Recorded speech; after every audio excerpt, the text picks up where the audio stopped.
Ya, shalom. Terima kasih untuk tim PAW yang sudah memimpin kita di dalam puji-pujian sehingga setiap kita diberkati dan tentunya siap untuk mendengarkan kebenaran firman Tuhan di hari ini. Ini minggu terakhir ya, minggu kelima dalam bulan ke-9. Jadi artinya minggu depan sudah masuk di bulan yang baru, yaitu bulan Oktober. Nah, hari ini temanya adalah kesatuan dalam ujian, ya, kesatuan dalam ujian. Mari kita buka di dalam Yohanes 4 ayat 22 sampai ke 26, ya. Yohanes 4 ayat yang ke-22 sampai ayat yang ke-26. Karena tidak terlalu panjang, karena itu saya yang bacakan saja sehingga saya bisa memotongnya tepat di potongan yang pas dan kita bisa membahasnya lebih nyaman, ya. Yohanes 4 ayat 22 sampai ayat yang ke-26. Backgroundnya sama seperti minggu yang lalu yang saya sampaikan, bagaimana ada percakapan antara Tuhan Yesus dengan perempuan Samaria. Ya, orang Samaria itu apa? Saya kira sudah saya jelaskan minggu yang lalu, ya. Dan kenapa orang Yahudi tidak mau bergaul dengan orang Samaria sudah juga saya jelaskan minggu yang lalu. Jadi artinya saya tidak perlu flashback lagi untuk menjelaskan konteksnya. Bapak Ibu sudah paham konteksnya apa? Ya, Yohanes 4 ayat 22 sampai 26, demikian firman Tuhan. Kamu menyembah apa yang tidak kamu kenal. Kami menyembah apa yang kami kenal, sebab keselamatan datang dari bangsa Yahudi. Tetapi saatnya akan datang dan sudah tiba sekarang, bahwa penyembah-penyembah benar akan menyembah Bapa dalam roh dan kebenaran, sebab Bapa menghendaki penyembah-penyembah demikian. Allah itu roh, dan barang siapa menyembah Dia harus menyembahnya dalam roh dan kebenaran. Ayat 25. Jawab perempuan itu kepadanya, aku tahu bahwa Mesias akan datang, yang disebut juga Kristus. Saya potong di sini, ya. Kenapa ini menarik dikatakan aku tahu bahwa Mesias akan datang, yang disebut juga Kristus. Mesias sama Kristus itu sama enggak? Sama, ya. Jadi Mesias itu bahasa Ibrani, Kristus itu bahasa Yunani, tapi artinya sama, yaitu yang diurapi. Ya, jadi aku tahu bahwa Mesias, tetapi disebut juga Kristus. Kenapa? Harus ada dua kata. Ya, kata aslinya sama-sama seperti ini. Ya. Dalam bahasa asli Mesias ya ditulis Mesias, Kristus ditulis Kristos. Nah, ini salah satu bukti, karena ada banyak, salah satu bukti bahwa Injil ini ditulis dalam bahasa Yunani. Ya, Tuhan Yesus bicara dalam bahasa Armenian. Ya, bahasa Aramaik, ya. Itu bahasa sehari-hari Tuhan Yesus. Bahasa asli perjanjian lama Ibrani. Jadi Ibrani adalah bahasa yang digunakan untuk bicara tentang agama, gitu ya. Jadi Tuhan Yesus itu bisa bahasa Ibrani pasti, bisa bahasa Aram karena sehari-hari pakai bahasa Aramaik, dan yang ketiga bisa bahasa Yunani. Kenapa? Karena pada zaman itu bahasa Yunani adalah bahasa internasional, ya. Kalau sekarang ini bahasa internasional bahasa Inggris, gitu ya. Bahasa Aram itu kalau sekarang mungkin loh, ya, mungkin kayak bahasa Jawa. Sehari-hari kita ngomong itu bahasa Jawa, ya. Tapi bahasa yang lebih tinggi adalah bahasa Ibrani, gitu ya. Bahasa pemersatu karena bahasa agama, gitu ya. Sehingga Tuhan Yesus bisa 3 bahasa. Kalau kita sekarang ya bisa bahasa Jawa, bisa bahasa Indonesia, dan bisa bahasa Inggris gitu ya. Tetapi Alkitab ditulis dalam bahasa Yunani. Ini buktinya. Jadi kalau saya terjemahkan dalam bahasa sehari-hari mungkin begini, jawab perempuan itu kepadanya, aku tahu bahwa sugeng akan datang, yang disebut juga keselamatan. Karena sugeng itu artinya keselamatan. Cuman karena ini ditulis bahasa Indonesia, orang yang baca sugeng itu tidak paham, sehingga perlu diterjemahkan sugeng yang akan datang, yang disebut juga keselamatan. Sugeng kuwi artinya keselamatan. Cuman karena yang baca orang Indonesia, maka sugeng ini harus diterjemahkan. Hal yang sama, Mesias ini dalam bahasa Ibrani, tetapi kemudian diterjemahkan yang disebut juga Kristus. Kristos dalam bahasa Yunani. Orang Yunani yang baca, dia langsung paham. Oh, maksudnya yang diurapi, gitu ya. Apabila ia datang, ia akan memberitakan segala sesuatu kepada kami. Jadi rupanya perempuan Samaria ini sudah tahu di dalam bukan Injil ya, Taurat. Saya masih ingat ya, ketika saya bicara bahwa Samaria mereka hanya mengakui 5 kitab Musa. Di kitab Musa itu memang sudah dinubuatkan akan datang yang namanya Mesias. Maka dari itu perempuan ini bilang, aku tahu bahwa Mesias akan datang. Ia akan memberitakan segala sesuatu kepada kami. Dan yang menarik ayat 26. Kata Yesus kepadanya, akulah dia. Ya, jadi kalau Tuhan Yesus pernah nggak mengaku sebagai Mesias? Nah ini, ya toh? Yesus bilang, akulah dia yang sedang berkata-kata dengan engkau. Jadi Tuhan Yesus tidak menyangkal dirinya adalah Mesias. Dia bilang, akulah dia, akulah yang ditulis di kitab Taurat. Yang ditulis oleh Musa itu aku maksudnya.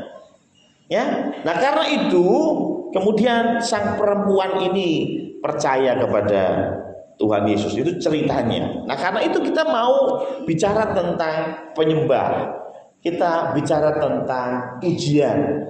Dan bicara tentang pujian yang ada kesatuan di dalamnya, yaitu kesatuan dalam pujian. Dari perikop tadi paling tidak ada 3 hal yang kita bisa pelajari supaya kita bisa memuji dalam kesatuan. Yang pertama, coba perhatikan Yohanes 4 ayat 22 tadi ya. Yohanes 4 ayat 22 berkata, kamu menyembah apa yang tidak kamu kenal. Kami menyembah apa yang kami kenal. Jadi pertama, untuk menjadi penyembah yang dahsyat, penyembah yang bisa membuat sebuah kesatuan terus ada, ini penyembah yang mengenal siapa yang disembah. Ya. Jangan cuman ikut-ikutan. Tuhan Yesus baik. Ya wes, ya toh. Baiknya apa? Pokoknya kata Bu Harti Tuhan Yesus baik, gitu. Jangan.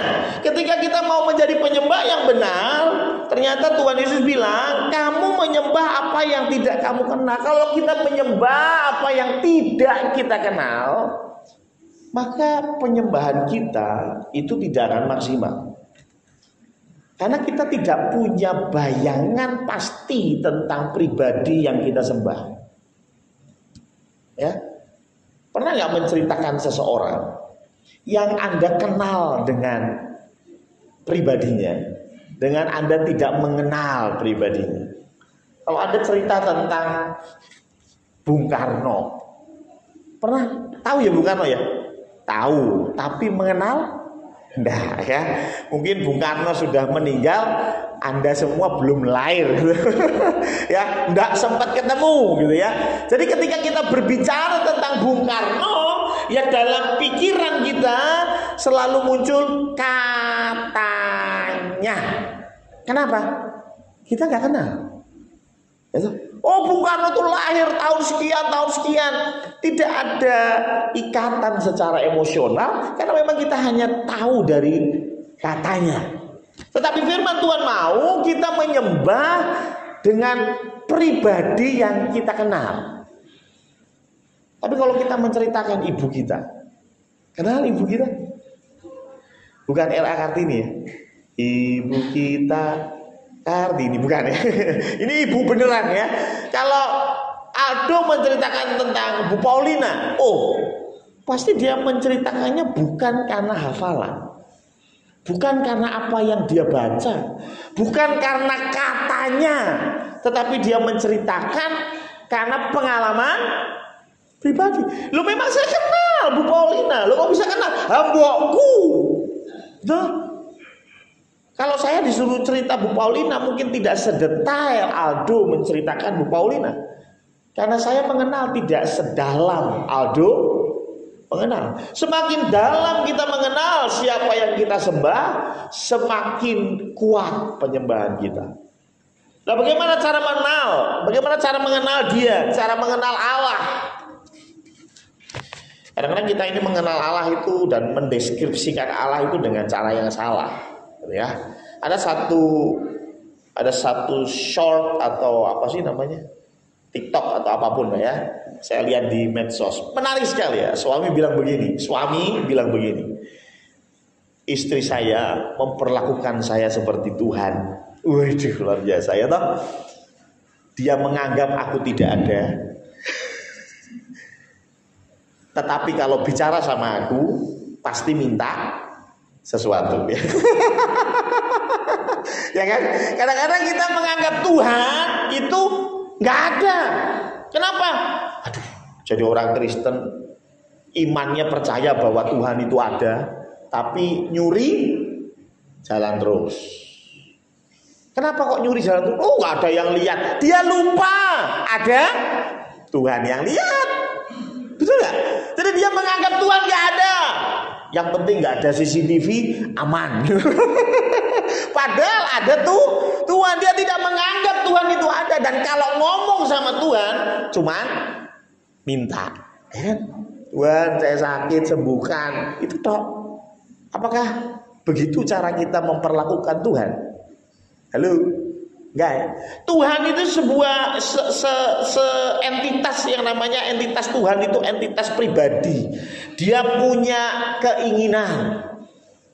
Tuhan itu punya keinginan. Dia punya emosi. Tuhan itu bisa cemburu, bisa marah. Betul ya?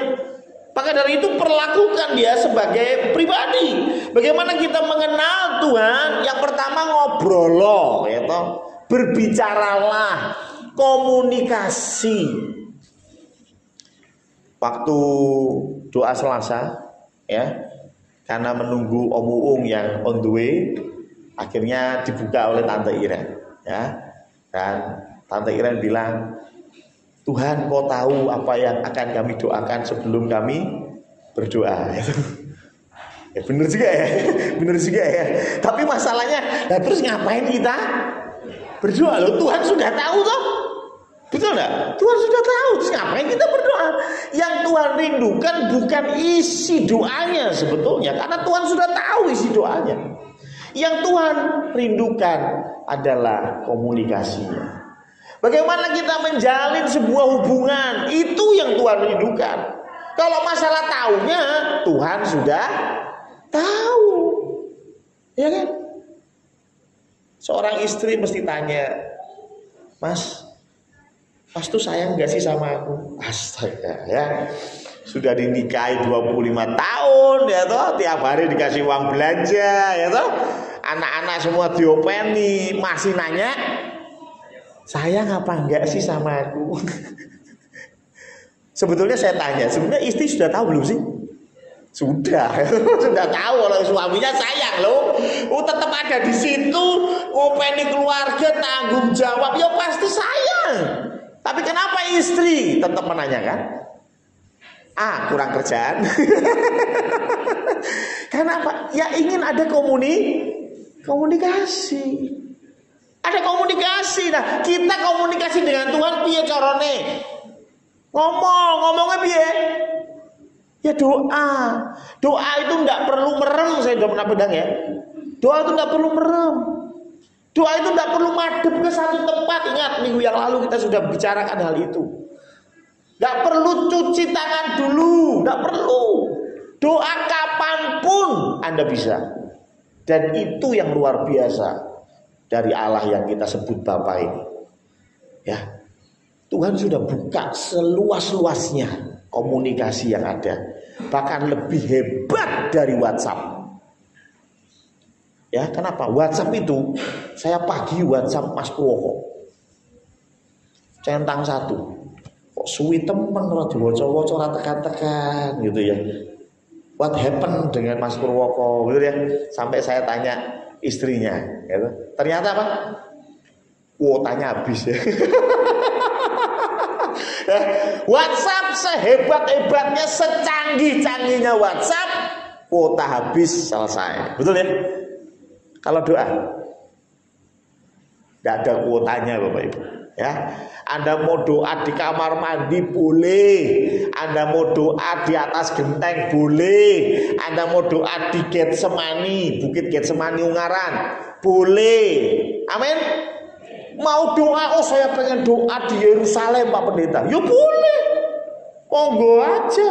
Ya tahu siapa yang ngelarang? Karena tempat tidak masalah, kuota tidak masalah, gadget tidak masalah. Kita bisa langsung komunikasi sama Tuhan. Komunikasi membuat kita mengenal. Satu itu komunikasi. Yang kedua apa? Alkitab. Ya, kita bisa mengenal Tuhan itu melalui Alkitab. Ya, makanya kalau Alkitab ini disederhanakan, Tuhan bilang apa? Ada dua saja hukum, yaitu kasihlah Tuhan Allahmu dan kasihlah sesama manusia seperti engkau mengasihi dirimu sendiri. Dan Tuhan Yesus bilang apa? Itu semua merangkum semua kitab para nabi. Jadi Alkitab ini kalau dirangkum isinya itu ya, kasihlah Tuhan Allahmu, kasihlah sesama manusia seperti dirimu sendiri. Ya. Bagaimana Tuhan Yesus bisa merangkum ini? Ya karena dia sudah baca semua, saya yakin. Ya, betul nggak? Pertanyaannya, ketika engkau sudah baca ini semua, kesimpulannya apa? Ya, bagaimana engkau mengenal apa yang kau sembah kalau engkau tidak pernah baca Alkitab? Jadi yang pertama doa untuk kita ngobrol sama Tuhan. Kedua, baca Alkitab. Dan yang ketiga, ini menarik, yaitu pengalaman pribadi. Aldo tadi saya kasih contoh ya. Aldo bisa cerita panjang lebar tentang mamanya. Kenapa? Karena ada pengalaman pribadi. Pernah bonceng ya toh? Saya punya pengalaman pribadi dengan mama saya. Anda tahu lah Pak Joko ya. Pak Joko itu kadang-kadang yang jengkelin. Gak kadang-kadang sih, sering gak ya. Kadang-kadang jengkelin gitu ya. Bu Joko itu kan ngajar, ya toh, ngajar di SMK 9 gitu ya. Nah, ngajar di SMK 9 dan Bu Joko itu mesti minta antar Pak Joko karena memang beliau tidak bisa naik motor, ya. Motor saya nggak bisa, apalagi mobil. Wes pokoknya nggak bisa, ya. Dan zaman itu belum ada Gojek, Grab dan teman-temannya, belum ada. Jadi satu-satunya ya Gojok, ya, Gojoko, ya. Jadi pasti minta tolong ayah saya, gitu ya. Ayo, antar jam 7 misalnya, gitu ya. Pokoknya jam 7 berangkat karena ibu ngajar 7:30. Kadang-kadang bapak itu masih aja, ya, urusan ini, urusan itu, orang ndang-ndang siap. Ya, orang ndang segera siap, ya apalagi kalau pagi gitu ya, harus berangkat jam 6 misalnya atau 6:30. Itu Pak Joko tuh udah siap-siap. Bu Joko kan jengkel gitu. Jengkel dan dia langsung masuk ke salah satu kamar yang paling bersih, kamar saya. Ya, bangunin saya. Yuk, ibu diantar karena bapak kelamaan. Yuk, ibu diantar. Nah, saya ini kan masih bahasa Inggrisnya reyep-reyep gitu, masih apa ya, tangi turu gitu. Dan ibu nggak peduli, saya nggak usah mandi lah, pokoknya bangun nganter ibu gitu ya. Karena saya bangun dan langsung siap berangkat. Nggak pakai raup, nggak pakai mandi, langsung starter motor jalan. Dan ya namanya otak belum 100% ya. Jadi kesasar. Harus saya menggok kiri, saya menggok kanan karena saya ingatnya ke kampus. Loh, yuk kok lewat sini? Oh yuk. Ya, itu pengalaman juga ya. Pernah juga para pagi-pagi suruh berangkat, berangkat. Nggak ngerti kalau ternyata bensin itu habis. Jadi di tengah jalan motor mati ya. Jadi di samping dorong motor saya harus mendengarkan ceramah 7 menit dari ibu saya ya. Ya, bensin kok iso entek ngono wis seneni panjang ya. Tapi itu menjadi pengalaman pribadi saya dengan ibu saya. Ya, pertanyaannya, apakah kita punya pengalaman pribadi dengan Tuhan? Ayub pernah bilang apa? Dulu aku mengenal Allah, kata orang. Tapi sekarang aku mengenalnya secara pribadi. Bagaimana cara Tuhan untuk memperkenalkan diri? Maaf ya, terkadang Tuhan pakai cara masalah. Ya, kadang Tuhan pakai cara masalah. Tiba-tiba kena sakit, betul? Akhirnya kita jadi mengenal Tuhan lebih lagi. Tiba-tiba bisnis hancur, kita jadi mengenal Tuhan lebih lagi. Jadi Bapak Ibu jangan memandang sebuah masalah itu sesuatu yang buruk saja. Bisa jadi melalui masalah itu Tuhan mau memperkenalkan dirinya. Ini loh, selama ini kamu mengandalkan bisnismu, tapi saya rubah bisnismu hancur-hancuran supaya engkau lebih mengenal aku. Betul ya? Ya, Ayub begitu. Kita pun seringkali Tuhan izinkan kena masalah. Tapi setelah masalah itu selesai, kita jadi punya pengalaman pribadi bersama Tuhan. Ya. Supaya apa? Supaya kita menyembah tidak hanya sekedar menyembah, tetapi kita menyembah pribadi yang kita kenal. Ngapain kamu menyembah tapi tidak kamu kenal? Menyembahlah pribadi yang kamu kenal. Sehingga kamu tahu betul Tuhan, kalau saya minta ini pasti Tuhan kabulkan. Loh kenapa? Karena kita tahu. Kira-kira nih minta berkat sama Tuhan buat pasang nomor, kira-kira dikabulkan? Loh kok tahu? Karena mengenal Allah kita, betul ya? Loh benar kan? Karena kita mengenal. Jadi kita berdoa, Tuhan, saya mau pasang nomor Tuhan. Tuhan yang berikan hikmat gitu. Supaya besok nomornya tembus. Haleluya gitu ya. Saya kadang-kadang kaget ketika, maaf ya saya tidak rasis, tetapi ada beberapa orang-orang yang di timur itu mereka cerita begitu. Ya, di timur sana itu mereka mau judi saja, doa dulu. Tuhan, saya mau pasang judi kartu Tuhan. Tuhan yang urapi sehingga kartu-kartu yang keluar, kartu-kartu yang baik, dan saya memenangkan perjudian ini masyarakat. Ya. Itu kalau kita mikir gimana? Ini orang tidak mengenal pribadi yang dia sembah. Kalau kita mengenal pribadi yang kita sembah, malu minta begituan, betul nggak? Karena kita tahu dia nggak akan senang, betul kan? Seperti seorang anak minta uang, wah ini saya mau minta uang, buat apa nih? Sebetulnya buat pasang dingdong, buat main dingdong. Ya, contohnya di sini yang suka main dingdong, Pak Eko. Dulu maksudnya ya, Pak Eko dulu suka main dingdong. Gitu. Kalau minta uang ke papahnya, minta uang buat dingdong, kira-kira dikasih nggak? Enggak. Terus piye? Pak, ini ada iuran pramuka 10.000 gitu. Ya, papanya kasih karena papanya tahunya buat pramuka gitu ya, padahal buat dingdong. Paham ya maksud saya? Kenapa? kita berbohong sama orang tua kita? Karena kita mengenal orang tua kita. Kalau kita ngomong jujur, kita mau buat dingdong, orang bakal dikasih, bener gak? Makanya bohong. Betul. Itu sama orang tua kita. Kita bisa bohong sama Tuhan? Coba saja kalau berani, ya. Artinya apa? Kalau kita mengenal, kita ngerti kok. Yang Tuhan pasti kasih yang mana, yang Tuhan pasti nggak kasih mana, yang tunggu keputusan yang mana. Tahu kan? Kita mau sembuh, wah itu tunggu keputusan Tuhan lah, ya toh? Tuhan, saya mau jadi berkat buat orang lain. Saya mau apa yang saya punya, saya tularkan kepada adik-adik. Saya punya kemampuan main musik, saya mau melatih adik-adik. Tuhan berikan saya kekuatan supaya saya bisa melatih dengan baik. Tuhan kasih. Kita tahu pasti, pasti dikasih sama Tuhan. Tuhan, besok pagi itu hari Minggu Tuhan. Ada hujan, nggak ada hujan, ada badai ataupun cerah, saya tetap mau berangkat. Tuhan berikan kekuatan. Tuhan kasih. Ya toh? Tapi nih minta uang untuk beli main dingdong slot online, surah bakalan, ya toh? Karena kita mengenal siapa yang kita sembah, ya. Jadi ayo terus berdoa, ya.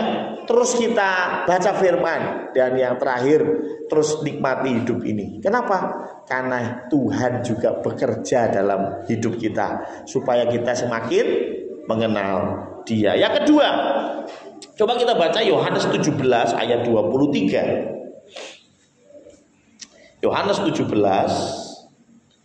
ayat 23. Ini adalah bagian dari doa Tuhan Yesus. Yohanes 17 ayat 23, aku di dalam mereka dan engkau di dalam aku, supaya mereka sempurna menjadi satu. Kata kuncinya, aku adalah Tuhan Yesus. Aku di dalam mereka. Mereka ini murid-murid Tuhan Yesus.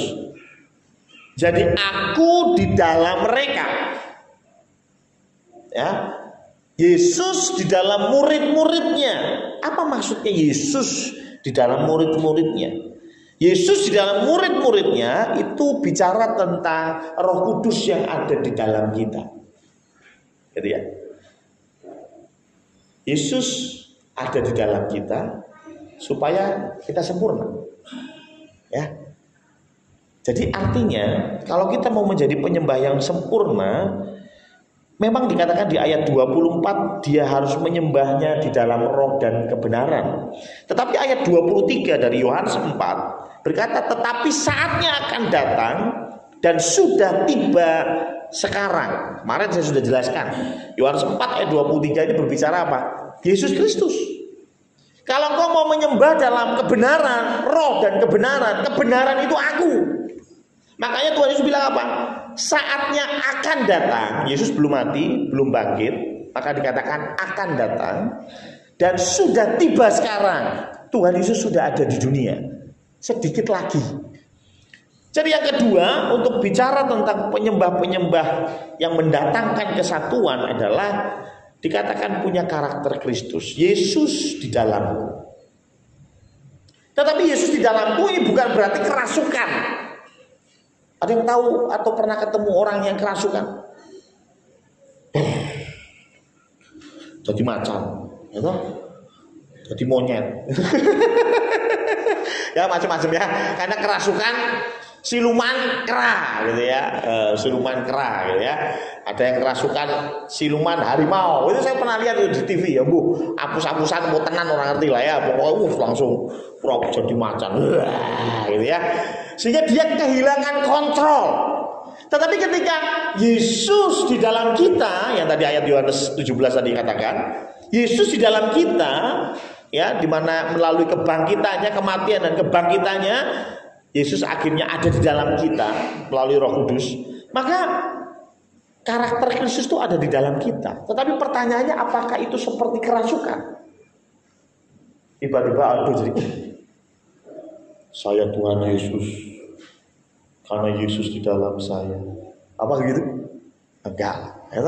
Apakah terus langsung Aldo jadi paham semua kitab suci karena dia kerasukan Roh Kudus? Bukan. Apa bedanya kerasukan dengan bicara tentang Yesus di dalamku? Ada perdebatan yang bisa dibilang selamanya. Perdebatan ini selamanya gitu ya. Yaitu tentang satu doktrin, namanya doktrin predestinasi. Ya. Jadi doktrin ini mengatakan bahwa segala sesuatu itu sudah ditetapkan oleh Tuhan. Tuhan menetapkan langkah-langkah orang, ya kan? Jadi semua itu sudah ditetapkan. Pak Joko pakai baju hijau itu sudah Tuhan tetapkan, ya. Karena Tuhan berkata bahwa burung-burung di udara itu tidak akan jatuh tanpa seizin Tuhan. Wah, berarti burung di udara saja jatuh itu harus minta izin sama Tuhan. Tuhan mau jatuh dulu ya, oke siap, jatuh gitu ya. Ya artinya Tuhan itu punya power yang begitu luar biasa sehingga tidak ada yang namanya kehendak bebas.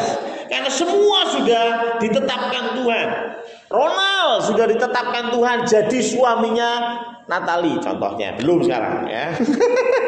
Kan masih 2 minggu lagi gitu ya, belum sekarang. Tapi kemungkinan ditetapkan Tuhan itu gitu ya. Pak Parjo ditetapkan Tuhan jadi suaminya Bu Iji. Nah ini udah pasti, ya toh? Tidak boleh ada yang komplain ya, toh? Sudah pasti ya. Apakah itu ditetapkan Tuhan? Oh ada yang ngotot, iya, ya. Yang pro mengatakan iya betul, iya. Yang sebelah mengatakan oh enggak, semua itu adalah kehendak bebas. Itu pilihan kita. Itu sih bener sih. Sampai kapanpun kalau saya lihat perdebatan dua pihak ini ya tidak akan selesai. Ya, tapi buat saya sederhana kok. Jangan kita bicara hitam dan putih. Jangan kita bicara ya dan tidak. Kenapa orang-orang yang predestinasi itu mengatakan semua sudah ditetapkan?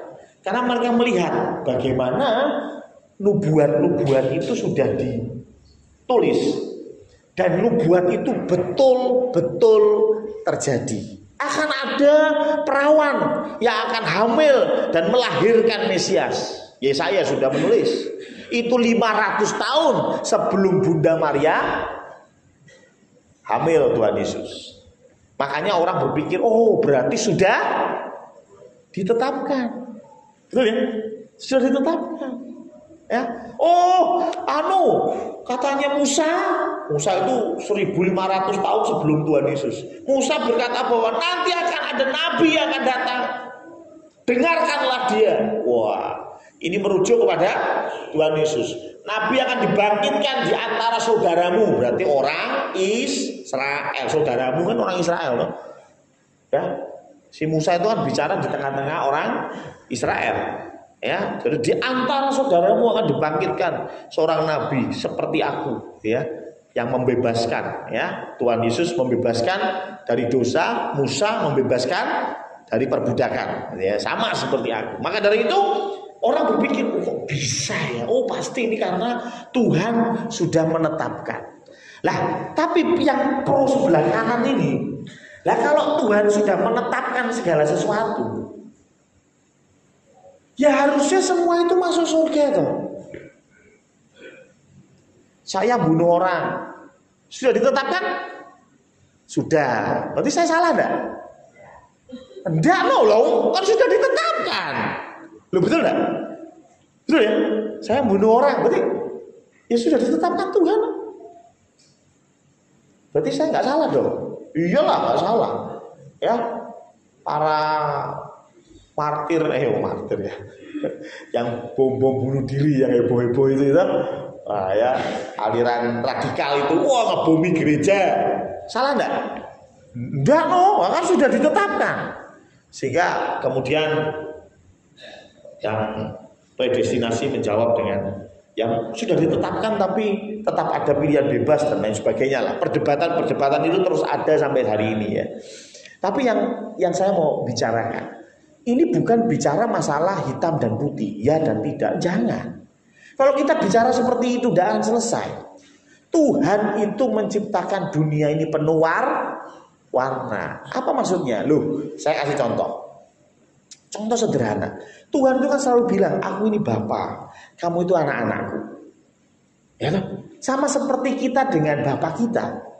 Saya mau tanya Pak Marno. Pak Marno, ada nggak hal-hal yang Pak Marno sudah tetapkan dan tidak boleh dilanggar? Ada.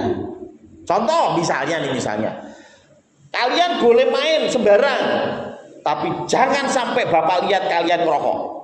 Itu ketetapan. Paham ya? Itu kalau dilanggar, bisa ngamuk Bapak ya. Karena itu sudah ketetapan. Kalau kamu main boleh jam 10 malam harus sampai rumah. Itu ketetapan. Itu nggak bisa ditawar. Itu nggak ada kehendak bebas. Tapi apakah semua hal seperti itu? Enggak. Ya, masalah yang lain, Pak, aku mau pakai baju biru atau kuning, wes monggo karepmu. Ya kan? Ada hal-hal yang seorang ayah kasihkan kebebasan untuk anaknya. Ya silakan. Kamu mau makan? Boleh. Nggak mau makan? Nggak apa-apa, malah ngirit beres. Ya toh? Pak Marno ya. Ya, Abdul sama Alfian nggak mau makan, puji Tuhan. Ya, malah ngirit beres. Ya, artinya ada hal-hal yang Tuhan sudah tetapkan. Ya saya tahu, tetapi ada hal-hal yang Tuhan berikan kebebasan itu untuk kita. Salah satu contohnya, Tuhan kasih kebebasan. Adam dan Hawa ini ada pohon pengetahuan. Jangan dimakan. Kenapa? Kalau kamu makan, kamu mati. Berikan bebas. Mau makan silakan, enggak apa-apa. Tapi resiko sudah dikasih tahu. Benar kan? Loh, seorang ayah kan begitu. Ada hal-hal yang memang sudah nggak bisa ditawar. Kalau kamu mau cari pacar harus seiman. Titik. Waduh, itu ada orang yang keras sekali. Ya, begitu anaknya pacaran dengan yang tidak seiman, marah besar. Karena itu sudah ketetapan. Ya. Tapi kalau masalah pacarnya itu kaya, miskin, itu terserah kamu lah. Ya, ganteng, jelek, itu terserah kamu lah. Tapi syarat dari papa satu, harus seiman, contohnya. Jadi itu yang jadi ketetapan. Lainnya monggo kerja, paham ya? Jadi jangan kita hanya berpikir nek iyo kabeh, nek ora kabeh, mumet yakin, ya kan? Makanya Tuhan bilang apa? Bapakku bekerja sampai hari ini. Loh, kenapa bekerja sampai hari ini? Karena Bapak itu tidak menetapkan semuanya. Loh, kalau Bapak, contohnya ya, Bapak ini sudah menetapkan semuanya. Pak Tri pakai baju warna merah, Bu Tri pink, hari ini berangkat ke gereja, tidak telat, ya toh? Itu semua sudah ditetapkan ya Pak Tri ya. Habis selesai ditetapkan, terus ngapain Tuhan? Ya tidur loh. Ya wis bareng. Itu gampangannya sudah diprogram. Setelah diprogram, enter, sudah selesai. Nanti jalan sendiri, sudah sesuai kok. Program, betul nggak? Tapi Tuhan bilang apa? Sampai hari ini Bapakku bekerja. Kenapa? Ada hal-hal yang menjadi tanggung jawab kita. Ya, tanggung jawab kita. Ada hal yang menjadi ketetapan Tuhan. Contohnya apa? Gempa bumi. Loh, gempa bumi itu ketetapan Tuhan apa tanggung jawab kita? Halo. Tanggung jawab kita atau ketetapan Tuhan gempa bumi itu? Ya ketetapan Tuhan ya. Kan kita nggak bisa ngatur toh. Gempanya besok aja. Nggak bisa lah. Ya itu ketetapan Tuhan, gempa bumi selesai ya toh. Tapi respon kita, ini masalah. Respon kita apakah respon yang sesuai dengan firman Tuhan? Masalah di hidupmu pun, maaf ya, ada beberapa masalah yang memang itu gara-gara Anda sendiri.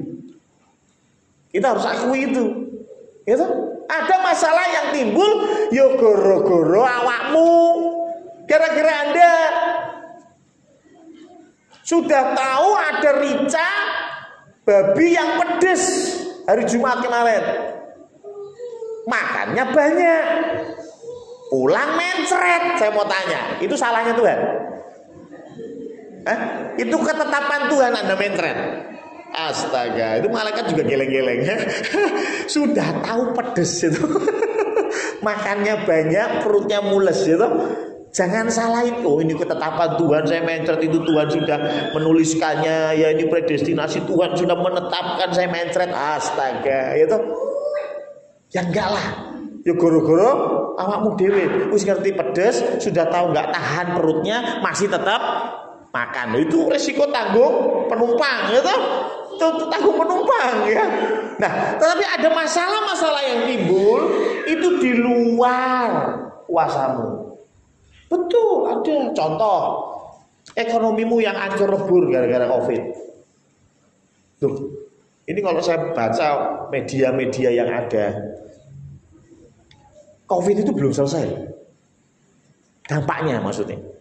Ya, Covid-nya mungkin sudah selesai 3 tahun, tapi dampak ekonominya masih berlanjut. Ya, itu seperti bola panas yang nggak selesai-selesai.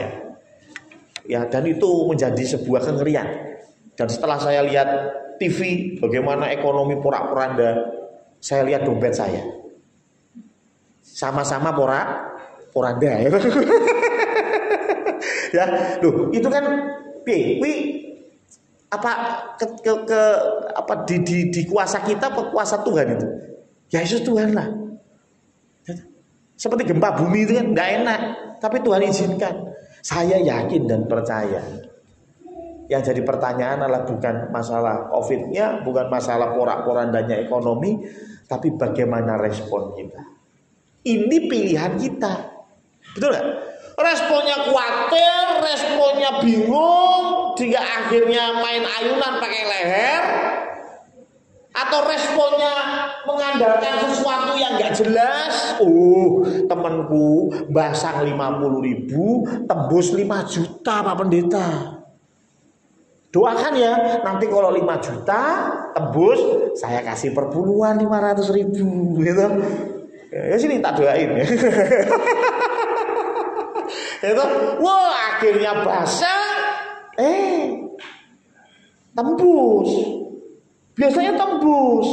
Itu 50.000 tembus 5 juta. Senangnya minta ampun. Mikir lagi. Kalau 50.000 aja jadi 5 juta, piye nek 5 juta tak basah. Ini mesti digoro-goro didongake Pak Joko, Pak Samuel itu. Ya, didoakan Pak Pendeta Samuel ini nembus ini 50.000 jadi 5 juta. Tak basang 5 juta jadi berapa Mas Purwoko? Banyak itu. Ya, beliau pinter ya, kalau jawab langsung saya tanya kok ngerti. Ya, 5 juta pasang. Berharap dapatnya lebih banyak dan doanya Tuhan kalau saya tembus 500 juta, jangan khawatir. 50 juta per puluhan. Itu tembus gak kira-kira? Biasanya yang kedua tidak tembus sudah ya. Ya, tapi kenikmatan merasakan tembus yang pertama itu jadi candu. Ya. Mulai motor dijual buat basah, sampai rumah ikut terjual habis. Ya. Kira-kira apa? Merasa ada ekonomi yang semrawut dan merasa bahwa ini adalah jalan keluar. Ini kan pilihan toh? Pilihan. Ya toh? Bagaimana kita memilih, bagaimana kita merespon. Ini yang membuat kita karakternya Kristus atau karakternya bukan Kristus. Ini yang membedakan Yesus di dalam kita atau tidak. Kalau Yesus di dalam kita ya harusnya masalah tetap ada, tantangan hidup tetap ada, tetapi respon kita, ini pilihan kita. Dan ini yang akan kita pertanggungjawabkan di hadapan Tuhan. Tuhan gak akan menanyakan kepada Pak Joko, Pak Joko, kenapa ada Covid di rumahmu? Nah ya bu, itu bukan urusan saya Tuhan. Tapi bagaimana Pak Joko merespon ini semua, itu yang dipertanggungjawabkan. Loh, gereja kok ditutup, tidak boleh ibadah. Bagaimana pertanggungjawaban Anda Pak Samuel sebagai gembala? Tuhan, nah ini peraturan pemerintah dan memang COVID sudah menjalar, itu bukan hak saya. Tapi apa yang gereja perbuat ketika jemaat semua kena dampak COVID? Ini yang saya pertanggungjawabkan. COVID-nya itu urusan Tuhan. Saya juga nggak tahu Tuhan punya rancangan apa. Tetapi yang kita bisa lakukan adalah respon yang benar ketika itu datang. Jadi Yesus di dalamku ketika kita menjadi penyembah, menjadi pemimpin pujian, menjadi tim PAW, ketika Yesus di dalam kita, masalah di rumah mungkin tetap ada. Ya Bu Yuni ya, ada ya masalah ya? Ada. Tadi pagi ada masalah? Wah, haleluya ya. Tapi pilihan untuk datang bagaimana? Pilihan untuk memuji Tuhan gimana? Apakah di rumah ada masalah terus di sini pujiannya lemes? Namanya Yesus, namanya Yesus. Karena lagi ada masalah. Karena tanggal tuh tua. Ya, atau semangat, tetap semangat. Kenapa? Oh, saya tahu Tuhan, Engkau memberikan aku masalah itu tidak akan lebih berat apa melebihi kekuatanku. Pasti Tuhan akan menakarnya sesuai dengan kekuatan kita. Dan bahkan Tuhan berjanji bahwa Tuhan akan ikut turut serta ya toh, merancangkan hal-hal yang baik, turut serta untuk berperang bersama kita. Itu satu kekuatan buat kita. Yang ketiga, yang terakhir, dikatakan di dalam Yohanes 4 tadi kembali ayat 23. Tetapi saatnya akan datang dan sudah tiba sekarang bahwa penyembah-penyembah benar. Jadi ini tidak satu. Ya, penyembah-penyembah. Berarti lebih ya. Ini lebih dari satu. Penyembah-penyembah benar. Jadi nggak cuma satu. Dan ini berkorelasi dengan Matius 18. Kita coba buka ayat 19 dan 20. Matius 18 ayat 19 dan 20. Dan lagi aku berkata kepadamu, jika dua orang daripadamu di dunia ini sepakat meminta apapun juga, permintaan mereka itu akan dikabulkan oleh Bapakku yang di surga. Sebab di mana 2 atau 3 orang berkumpul dalam namaku, di situ aku ada di tengah-tengah mereka. Berbicara tentang aku ada, itu berbicara tentang kuasa Tuhan ada. Jadi Tuhan itu mau tidak hanya penyembah, tetapi penyembah. Tidak hanya satu, tetapi banyak. Dan banyaknya itu dalam sebuah kesatuan. Nah, kalau dalam bicara kuasa, berarti kuasa ini akan muncul ketika ada sebuah kesatuan.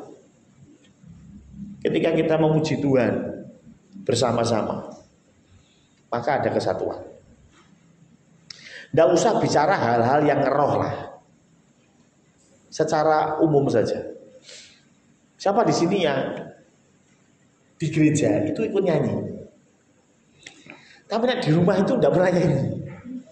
Siapa? Saya juga jarang nyanyi di rumah itu. Kenapa? Satu, suara saya belero, ya toh. Kadang-kadang suara saya itu didengerin kuping saya sendiri aja males ya. Nah, yang kedua saya tuh lirik itu, aduh kacau sekali. Saya tuh hafalan itu berat ya. Ya, hafalan itu saya nggak gitu ahli lah. Jadi lirik itu kadang-kadang saya lupa, gitu ya. Sampai istri saya mesti salah itu liriknya salah gitu ya. Karena memang salah gitu ya. Nah, artinya saya lebih nyaman itu di sini. Ya, bukan berarti terus saya cuma nyanyi di sini, saya pengen nyanyi di mana-mana. Cuma kadang-kadang liriknya nggak enak dan suasananya lebih nyaman bersama-sama, betul nggak? Ya? Betul ya? Sama-sama begini, mantap. Apalagi ketika saya menikmati pujian waktu hari Rabu. Jadi Bapak Ibu hari Rabu itu yang kita doakan Pak Nainggolan itu kan meninggal ya, saya sudah share di grup ya.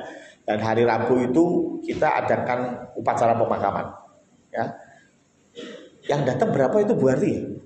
8 orang yang hadir, ya terima kasih. Ya. Tapi yang menarik bukan 8 orang. Ketika 8 orang itu menyanyi, merinding loh saya. Ya, merinding ya. Walaupun cuma digitari sama Mas Purwoko, tetapi kuasanya itu mantap, gitu ya. Dan saya yakin ini adalah kuasa dari sebuah persatuan. Saya nyanyi sendiri bisa. Gitar sendiri bisa. Tapi ketika kesatuan itu ada, minimal loh ya, minimal ada teman-teman yang membantu untuk nyanyinya bener. Entah itu nadanya, entah itu liriknya. Betul ya? Ada aura yang bisa kita rasakan gitu ya. Dan itu yang merupakan kuasa. Apalagi kalau bicara kuasa yang daripada Allah, gak cuma itu. Ada jauh lebih dahsyat kuasa yang ada di dalam sebuah pujian. Ya. Apalagi pujian itu dinyanyikan bersama-sama. Karena itu yang namanya gereja ini jangan pernah loyo dalam memuji Tuhan. Ayo kita nyanyikan. Kalau bilang nggak lapal liriknya, kalau wis ditamplekno itu, nggak bisa nadanya nyanyi sih. Nanti kan katut sama temennya nyanyinya bener, ya kita akan ikut bener. Dan dari situ kita akan merasakan kuasa. Minimal untuk diri kita sendiri. Ya, saya di sini bisa nyanyi kadang-kadang kalau pas menyentuh hati saya, ikut merasakan hadirat Tuhan. Betul ya? Ya, pasti ada di jemaat sini yang sama seperti saya gitu. Di rumah jarang ya, sendirian nyanyinya, apalagi pakainya MP3 itu, MP3 nyanyinya ya cuma sekenanya, ambil disambi ngulek bawang ya kan. Tapi di sini kita bisa konsentrasi penuh, teman-teman banyak mendukung dalam suara, musik juga mendukung. Aduh, ini kuasa yang luar biasa kita bisa rasa. Ya, ayo kita memuji Tuhan, terlebih kalau kita bersama-sama. Di rumah suami istri nyanyi bareng. Di rumah suami istri anak-anak nyanyi bareng. Ini dampaknya jauh lebih besar. Kuasanya pasti nyata. Dan biarlah 3 hal ini menjadi pegangan kita pada pagi hari ini. Mengenal siapa yang kita sembah, punya karakter Kristus, dan ayo kita bersama-sama memuji dan memuliakan Tuhan. Amin.